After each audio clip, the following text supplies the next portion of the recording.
వివాహాలను నిర్మూలించేందుకు అందరి సహకారం అవసరం ఉంటుందని, అందరూ బాధ్యతగా వ్యవహరించాలని డీసీపీఓ రాజేంద్ర ప్రసాద్ అన్నారు. మంగళవారం ఆదిలాబాద్ పట్టణంలోని విద్యానగర్లో గల సంస్థ కార్యాలయంలో ఆయన మీడియాతో మాట్లాడారు. నిండు నూరేళ్లు సంతోషంగా జీవించాల్సిన చిన్నారులకు బాల్య వివాహాలు శాపంగా మారుతున్నాయన్నారు. 18 ఏళ్లలోపు బాలికలకు వివాహం జరపడం కాకుండా చట్టరీత్యా నేరమన్నారు.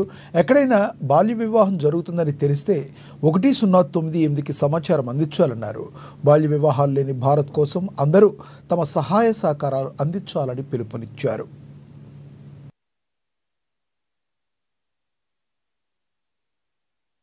అక్షయ తృతీయ అనే తిథి ప్రకారం చాలా వివాహాలు జరుగుతూ ఉన్నాయి. సో మంచి ముహూర్తం ఉన్నదని చాలా వివాహాలు జరుగుతూ ఉన్న టైంలో చాలా వరకు బాల్య వివాహాలు అయ్యే ఆస్కారం ఉంటుంది. సో వీటిని దృష్టిలో ఉంచుకొని జిల్లాలోని ఈరోజు సూపర్వైజర్స్, సిడిపిఓస్, అంగన్వాడీ వాళ్ళతో కలిసి మేము జూమ్ మీటింగ్ కండక్ట్ చేయడం జరిగింది.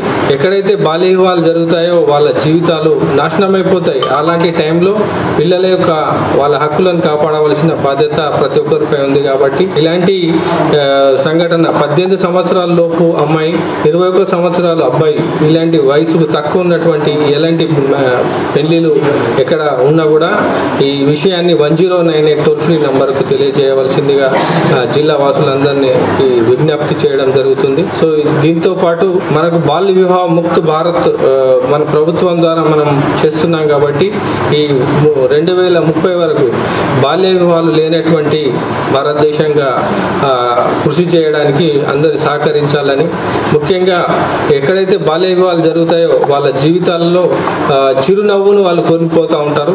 సో వాళ్ళందరి పిల్లల యొక్క భవిష్యత్తు 100 సంవత్సరం బతకవలసినటువంటి ఆ పిల్లలు మరి 18 సంవత్సరాల లోపే బాల్య వివాహం చేసుకొని ఒక బాధ్యత ఆమె వహించడం అనేది జరుగుతూ ఉంది. సో అలాంటి కాకుండా అందరు కలిసి ఈ విషయంలో సంకల్పం తీసుకొని కృషి చేయాలని కోరుతున్నాను. ఈ మధ్యలో చాలా బాల్య వివాహాలు జరుగుతూ ఉన్నాయి. అందులో 13-14 సంవత్సరాల పిల్లలు కూడా మేము పెళ్లి చేసుకోమని పిల్లలే ఫోన్ చేస్తూ ఉన్నారు 109కు. అలాంటి సందర్భంలో తల్లిదండ్రులు కానీ వాళ్ళ బంధువులు కానీ ఏం చేస్తున్నారంటే కొంత వాళ్ళకు బయట సమాచారం తెలియకుండా మ్యారేజ్ చేయడం అనేది జరుగుతూ ఉంది. ముఖ్యంగా మహారాష్ట్రకు ఇక్కడ నుంచి ఎక్కువ బాల్య వివాహాలు కావడం అనేది జరుగుతుంది. సో ఇక్కడ కాకుంటే మహారాష్ట్రకి వెళ్ళి వాళ్ళు పెళ్లి చేసుకోవడం అనేది జరుగుతూ ఉంది.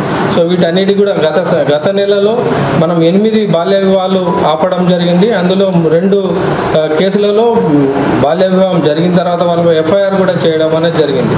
సో అది వెంటనే అప్పుడప్పుడే మనము ఎఫ్ఐఆర్ చేసి వాళ్ళకు చాలా ఇబ్బందులు